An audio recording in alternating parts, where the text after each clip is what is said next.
You're out, Sophie. I've removed your name from the credits. The documentary belongs to me now. Marcus's voice crackled through my phone as I stood in the elegant lobby of the Sundance Film Festival. I gripped my phone tighter, watching fellow filmmakers mill about, completely unaware of the bomb that had just been dropped on my career. You can't do that, I said, keeping my voice steady despite the rage building inside me. I spent 3 years of my life on this project. Half of that footage is mine. Marcus laughed, the same arrogant laugh I'd grown to hate over the past few months. Check your contract again, sweetheart. As the production company owner, I have final say over credits and ownership. You were just a contractor. I closed my eyes, remembering all the nights I'd spent in remote villages, documenting the disappearing indigenous art forms that formed the heart of our documentary.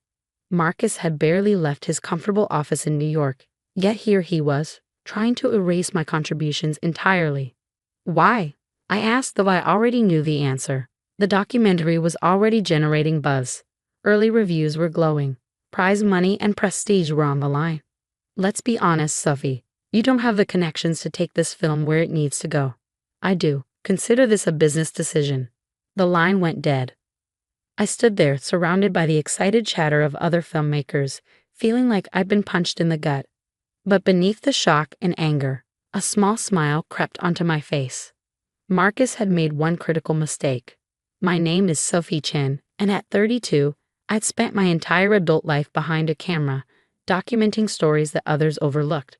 This documentary about vanishing indigenous art forms had been my passion project, one I pitched to Marcus's production company 3 years ago. He'd seen the potential for awards and funded it, but the heart and soul of the project, that was all me. What Marcus didn't know was that I still had all the original footage. Every interview, every sacred ceremony we'd been allowed to film, every raw, unedited moment was safely stored in multiple locations, including footage that would absolutely destroy his reputation if it ever got out. I made my way to my hotel room, my mind racing with possibilities.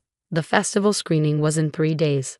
Marcus would be premiering his version of our documentary, likely edited to minimize my visible presence and contributions.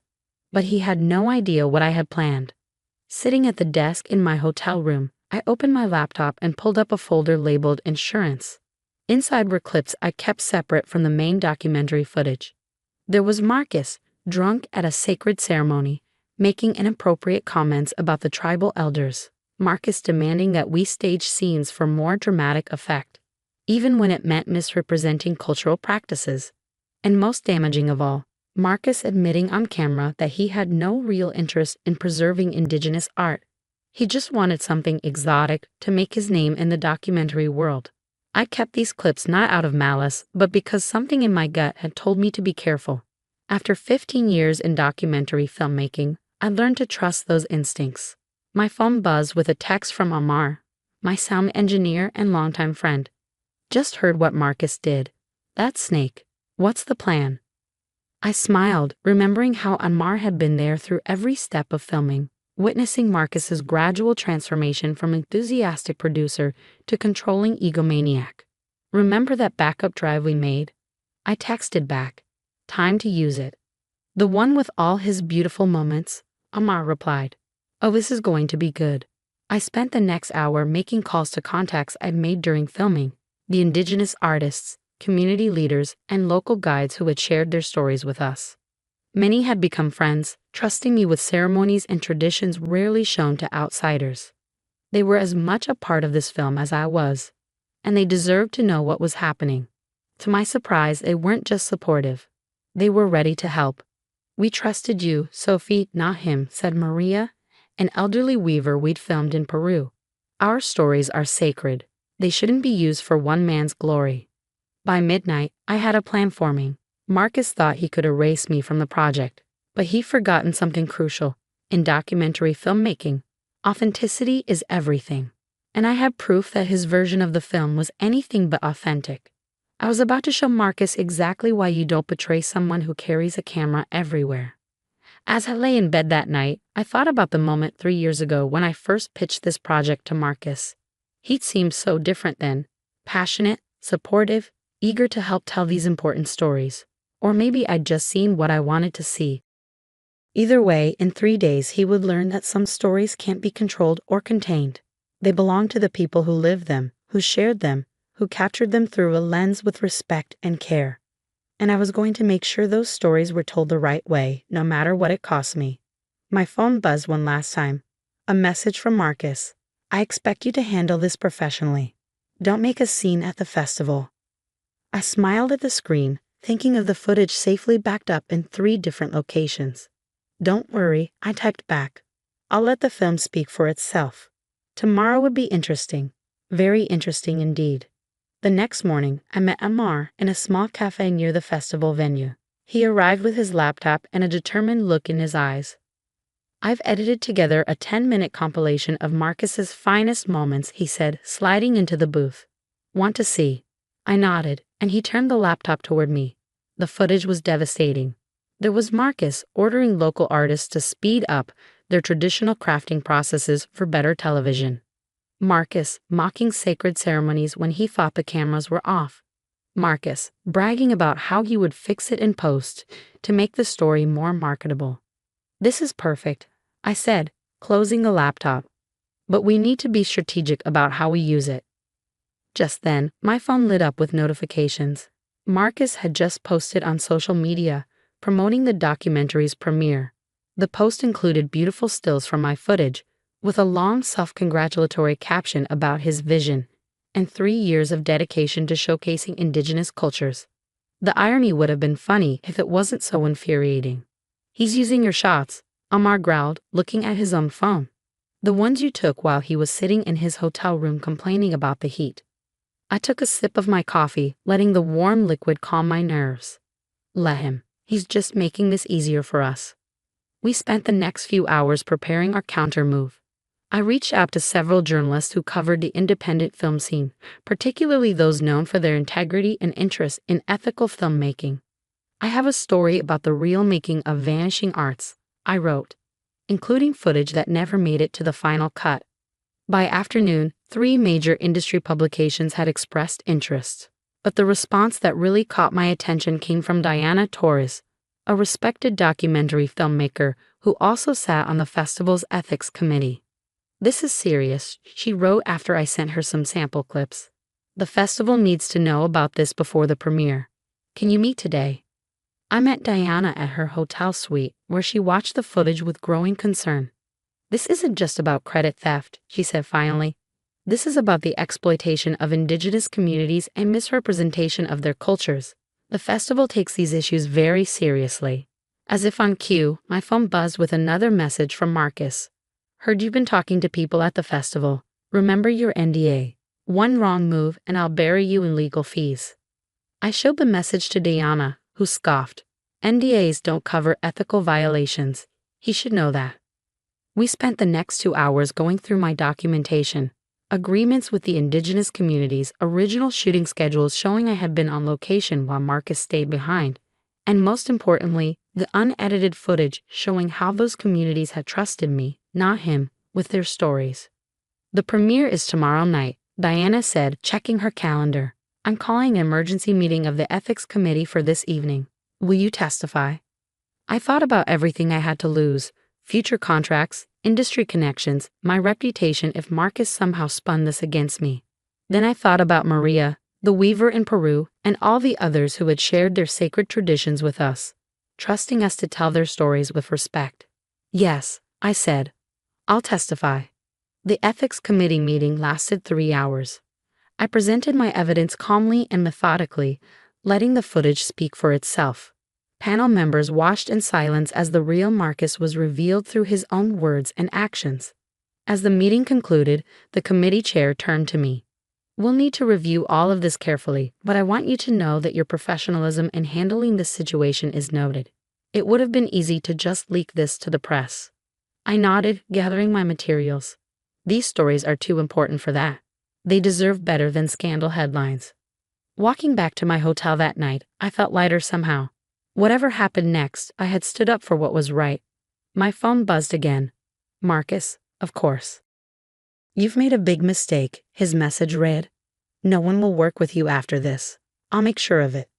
I didn't bother responding. Instead, I texted Amar. It's done. Now we wait. His reply came quickly. Whatever happens, you did the right thing. Want to get a drink? Looks like we both could use one. I smiled, grateful not for the first time for friends like Amar who stood by me even when everything was falling apart. Meet you in 10, I replied. Tomorrow would bring either vindication or professional suicide. But tonight, I would raise a glass to staying true to myself and the stories I had promised to tell. The morning of the premiere, I woke up to an email from the festival's ethics committee. My heart pounded as I opened it, reading the carefully worded message twice to make sure I understood correctly. The committee had reached a decision. The documentary would still premiere, but with a crucial caveat. It would be shown in its original form, with my full credits restored. Additionally, Marcus's production company would be placed under review for ethical violations. I barely had time to process this when my phone rang. It was Maria, the weaver from Peru.